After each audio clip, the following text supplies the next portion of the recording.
Welcome back to my channel. B.R. Ambedkar, Babasaheb, was an Indian political reformer who campaigned for the rights of the untouchable caste of India. He played a role in the Indian independence movement and also played a key role in drafting the Indian constitution and the reformation of Indian society through the promotion of greater equality and rights for both the poor and women. Ambedkar was also a prolific scholar, attending university in Mumbai, New York, and London. He specialized in law, economics, and political science, and made contributions to Indian economic thought. In 1956, shortly before his death, he converted from Hinduism to Buddhism, encouraging many fellow untouchables to also convert. Ambedkar was born in Imhao, Madhya Pradesh.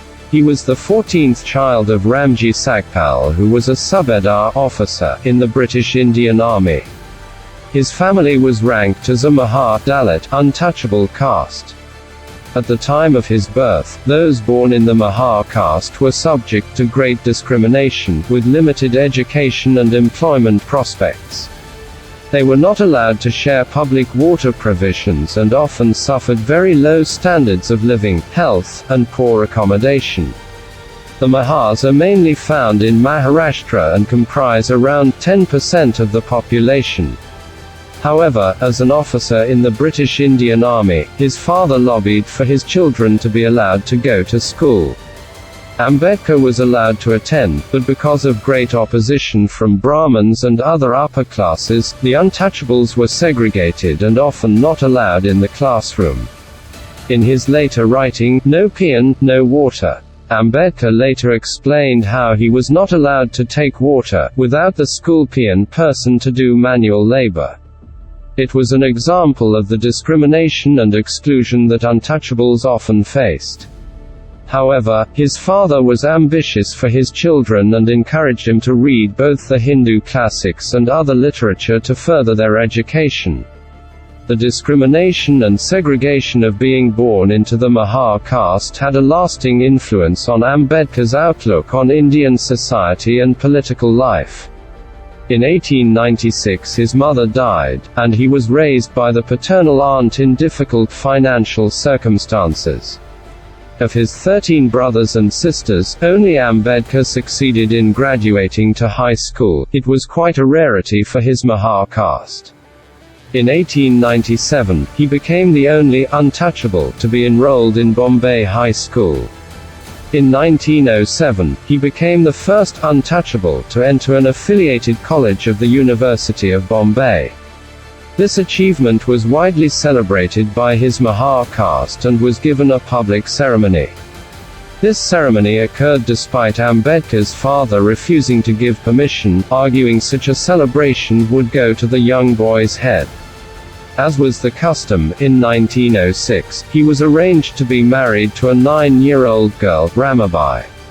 Ambedkar received a degree in economics and political science from Bombay University.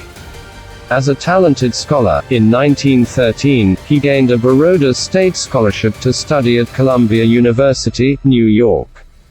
Here he gained an M.A., presenting a thesis on ancient Indian commerce. After New York, in 1916, he moved to London where he enrolled at the bar at Gray's Inn and also at the London School of Economics. By 1923, he was called to the bar and had completed a master's degree in economics, 1921, and a DSc in economics, 1923.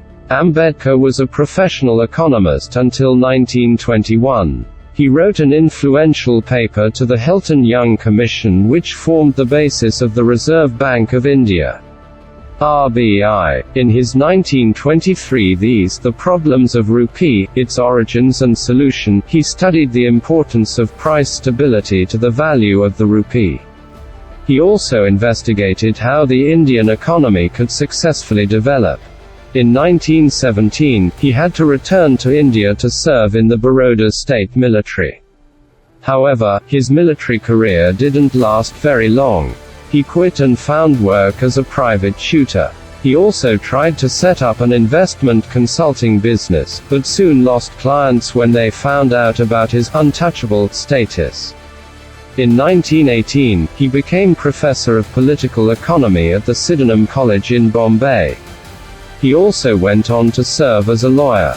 In the 1920s, Ambedkar became increasingly concerned and active about the plight of his fellow caste members.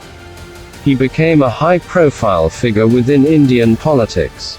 He sought to improve education for the outcasts. In 1924, he founded the Bahishkrit Hitkarini Sabha, an organization dedicating to improving the welfare of outcasts. Its founding principles were educate, agitate and organize. He also founded a newspaper called Muknayaka. During the 1920s, he became more active in organizing protests against discrimination. He inspired mass protests against untouchability and for the right to draw water from the main public tank. He attacked elements of orthodox Hinduism, burning copies of Manus Mr. Ti, Laws of Manu, which he felt justified caste discrimination.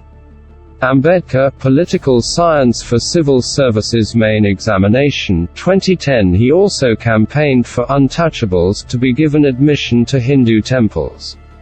In 1930, he led about 15,000 untouchables in a peaceful procession to gain admission to Kalaram Temple. Ambedkar wrote prolifically on the subject of caste. He strongly criticized orthodox Hinduism and the caste system in particular. His book, The Annihilation of Caste, expressed these views most forcibly. He was also critical of Islam for the way he felt it justified slavery and the mistreatment of women. Ambedkar believed that the rights of untouchables could be best served by having a separate electorate for the untouchables. In 1932, given his prominence, the British invited Ambedkar to the Round Table Conference in London. The British agreed with Ambedkar's plan to have a separate electorate. However, Mahatma Gandhi was deeply opposed to this plan to divide the electorate. On hearing the news, Gandhi went on a fast whilst in jail, provoking huge civil unrest amongst the Hindu population. Eventually, fearing conflict between Orthodox Hindus and the Dalits, Ambedkar agreed with Gandhi to avoid a separate electorate. Instead, a certain number of seats were reserved for untouchables.